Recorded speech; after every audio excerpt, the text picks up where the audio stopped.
Asalaamu calaykum waraxmatullaahi wabarakaatu. Waan idin salaamay dhammaantiin meel waliba joogtaan ku soo dhawaada muuqaalka maanta oo aan idiin soo gudbinaya anigoo Cabdulle Macalin Maalto.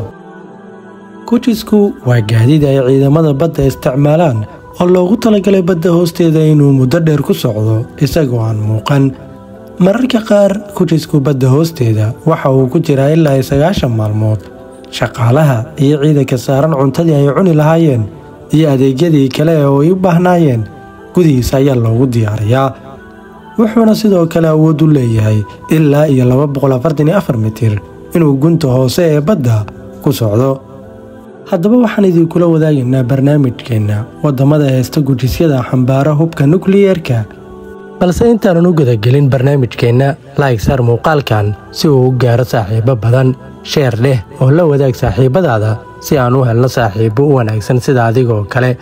hana hilmaamin inaad follow dhahdo page-keena, sidoo kalena subscribe dheh YouTube channel-keena, gambaleelkana furo si aad u heshid barnaamijyada cusub ee aan soo gelino.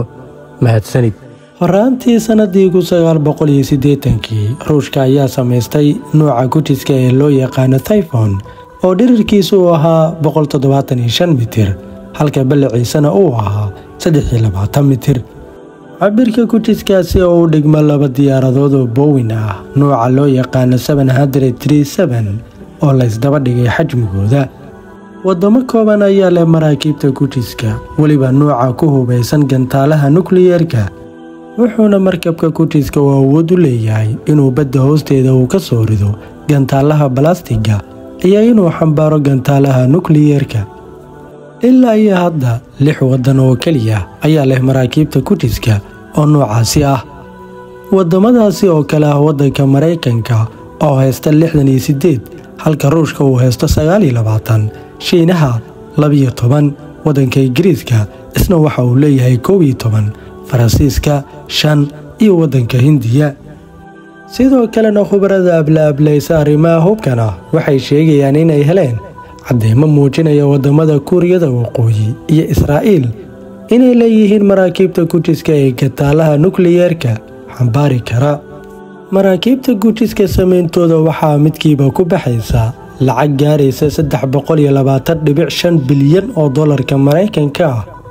sidoo kalena halkii markab oo gujis ah sameyntiisa waxay qaadataa qiyaastii 3 sano ilaa 4 sanadood, waxaana markabkaasi gudihiisa ka shaqeynaya shaqaale gaaraya 123 qofood.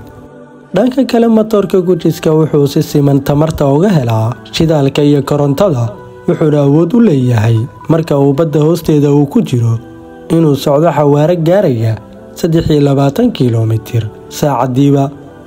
habka uu gujiska marka uu biyaha quusayo marna kor uga soo baxayo ayaa waxa ay tahay sida tan. markabka qaybta hoose waxaa kaga rakiban 3 haamood oo ay tan dhexe weyn tahay, 2 cirif haamaha ku yaalana ay yihiin kuwa ka yar haanta dhexe ee weyn.